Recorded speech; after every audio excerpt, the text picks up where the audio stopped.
अब खबरें विस्तार से। खाद्य सुरक्षा कानून को धरातल पर लाने के लिए प्रशासन ने शुक्रवार को शिक्षकों के साथ एक बैठक की। खाद्य सुरक्षा कानून के तहत बीपीएल श्रेणी के लोगों को चिन्हित कर उन्हें सस्ते दर में अनाज मुहैया कराने की तैयारियों के तहत एसडीओ प्रेम रंजन ने शुक्रवार को सिद्धगोगा टाउन हॉल में शिक्षकों के साथ बैठक की।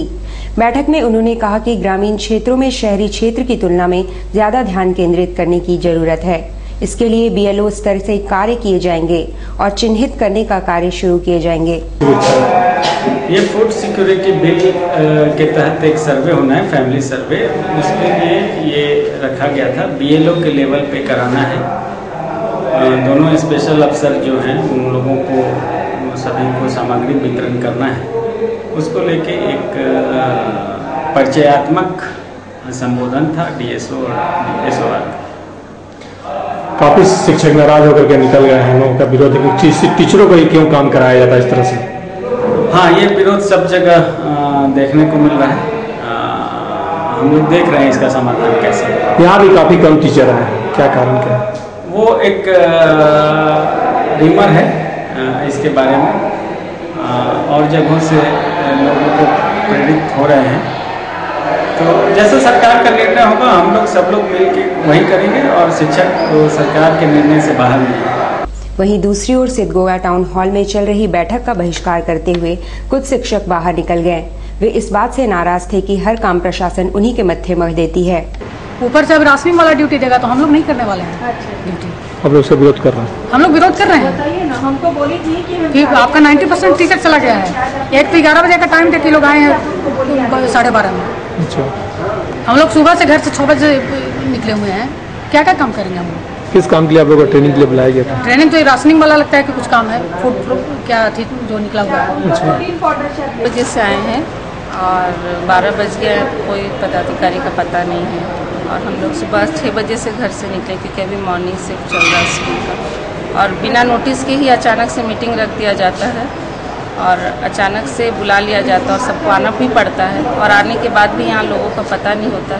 हम लोग बहुत ज़्यादा तकलीफ उठाते हैं। तो काम का बोझ और ऊपर से इतना टाइम हम लोग का वेस्ट होता है।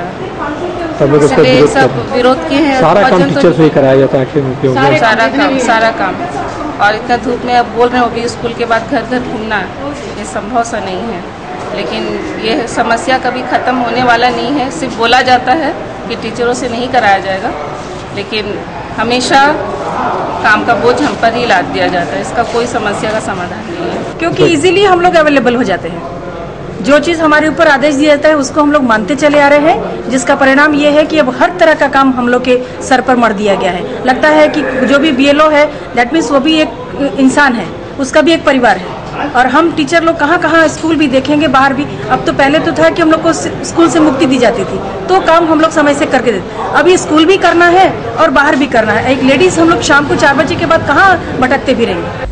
खाद्य सुरक्षा कानून के तहत गरीबों के बीच अनाज वितरण एवं भोजन भत्ते की मांग को लेकर झामुमो द्वारा उपायुक्त कार्यालय के बाहर प्रदर्शन किया गया। पूर्व सांसद सुमन महतो के नेतृत्व में शुक्रवार को झामुमो कार्यकर्ताओं ने जोरदार प्रदर्शन किया। वे देश में लागू खाद्य सुरक्षा कानून के तहत बीपीएल श्रेणी के परिवारों को अनाज वितरण की मांग कर रहे थे। उन्होंने उपायुक्त के माध्यम से मुख्यमंत्री के नाम एक मांग पत्र भी सौंपा।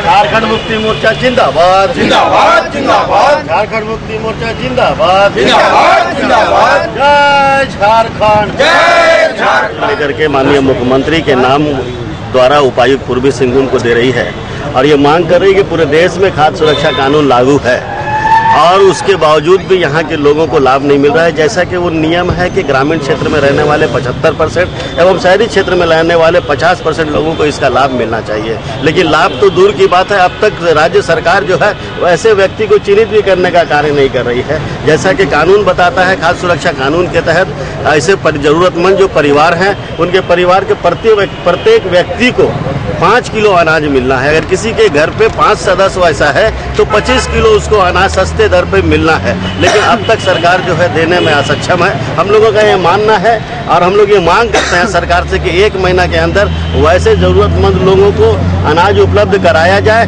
खाद्य सुरक्षा कानून के तहत, अन्यथा हम लोग आंदोलन के लिए बात होंगे। साथ ही हमारा ये भी मांग है कि यदि सरकार देने में असफल है तो उस दर के हिसाब से उसके अकाउंट पे भोजन भत्ते के आधार पर उनके अकाउंट में वो राशि जाना चाहिए, जैसा कि प्रत्येक व्यक्ति को 500 रुपया आता है। गोविंदपुर में दुकानदार अखिलेश को सिर में गोली मारने के मामले में पुलिस ने मुख्य आरोपी समेत 3 युवकों को गिरफ्तार किया है। गत 4 अप्रैल को गोविंदपुर में दुकान चलाने वाले अखिलेश नामक व्यक्ति के सिर में गोली मारकर घायल करने वाले आरोपी रमन झा उर्फ रमन मिश्रा, पिंटू कुमार और सीटू कुमार साहू को गिरफ्तार कर लिया है। उनके पास से लाल रंग की प्लेजर वाहन भी जब्त की गई है। सिटी एसपी चंदन झा ने मीडिया को बताया, ये घटना गोविंदपुर थाना की है। ये 3 अप्रैल की घटना है, जो रात के 10:30 बजे जो कंप्लेनेंट है हमारे अखिलेश सिंह, उन्होंने कहा था कि उनका कोल्ड ड्रिंक की दुकान है और 3 या 4 लोग आए उसमें कोल्ड ड्रिंक पीने, और वो लोग ड्रंक थे और उसमें उन्होंने कोल्ड ड्रिंक मांगा और पैसे को लेके कुछ नोक-झोंक हुई और फाइनली इन्होंने गोली चला दी, जिसमें वो इंजर्ड हुआ था दुकानदार, एंड अब वो ठीक है, आईसीयू से निकल गया।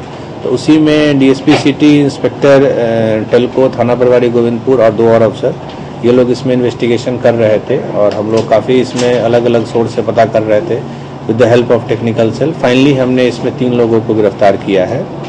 इसमें जो जिनका गिरफ्तारी हुई है, एक है उसमें रमन झा, एक है सिटू और एक है पिंटू कुमार, हाँ पिंटू कुमार, 3, और एक की गिरफ्तारी अभी बाकी है, जिसमें हम लोग अभी कंटिन्यूअस रेड कर रहे हैं और उम्मीद करते हैं 2 दिन में उसकी भी गिरफ्तारी हो जाएगी। इसमें जो हमें एक स्कूटी मिला है जिसको यूज़ करके वो लोग वहाँ पे गए थे उस दिन, और आर्म्स और एक चंदन सिंह, इसकी गिरफ्तारी करनी हमें बाकी है। कोई केस मुकदमा ये लोग में ऐसा नहीं अभी हम लोग को ज्ञात हुआ है, बट उस दिन दोनों में चूंकि वो ड्रंक थे और जो भी एक्ट उनका अपना एजेंडा होगा, वो लोग उस दिन नोक-झोंक की और छोटे से बात के लिए उसने गोली चला दी। अधिवक्ता वीरेंद्र सिंह की हत्या के विरोध में शुक्रवार को जिला बार एसोसिएशन में पिन डाउन स्ट्राइक रहा और अधिवक्ता सभी अदालती कार्यों से अलग रहे। मुरी नामक स्थान पर अधिवक्ता वीरेंद्र सिंह की पिछले दिनों हत्या कर दी गई थी। इस घटना के विरोध में और अधिवक्ताओं की सुरक्षा की मांग को लेकर शहर के तमाम अधिवक्ता पिन डाउन स्ट्राइक पर रहे और अदालती कार्यों का बहिष्कार किया। अधिवक्ताओं ने हत्याकांड की घोर निंदा करते हुए प्रशासन से सुरक्षा की मांग की है। चला गया हाईकोर्ट के थे, जिनका मुरी में हत्या कर दी गई है, और इसी के विरोध में पूरे झारखंड में बार एसोसिएशन एक निर्णय लिया है कि पेन डाउन स्ट्राइक रहेगा। पूरे राज्य में वकीलों को, अधिवक्ताओं को सुरक्षा चाहिए, और ये जो हमारे अधिवक्ता श्री वीरेंद्र सिंह जी जो हैं, उनका जो हत्या किया गया है मुरी में अपराधियों द्वारा, और उसी के विरोध में हम लोग ये स्ट्राइक किए हैं। और स्ट्राइक तो नहीं कह सकते हैं, पेन डाउन है एक्चुअली। हम लोग अपने आप को काम से दूर रखे हैं और मांग हमारी है कि हमारे सारे अधिवक्ताओं को पूरे राज्य में, राज्य स्तर में सुरक्षा दिया जाए और पुलिस इस पे ध्यान रखे कि इस तरह की घटना फिर से पुनरावृत्ति ना हो। सबसे बड़ी बात है कि अधिवक्ताओं की सुरक्षा अति आवश्यक है। ये स्टेट बार काउंसिल के आह्वान पर लोगों ने अपने आप को न्यायिक कार्यों से अधिवक्ताओं ने अलग रखा है। जिला प्रशासन और राजकीय प्रशासन को की ये जिम्मेदारी है कि अधिवक्ताओं की सुरक्षा का पूरा ध्यान रखें और पूर्ण बंदोबस्त करें ताकि ऐसी घटना की पुनरावृत्ति ना हो।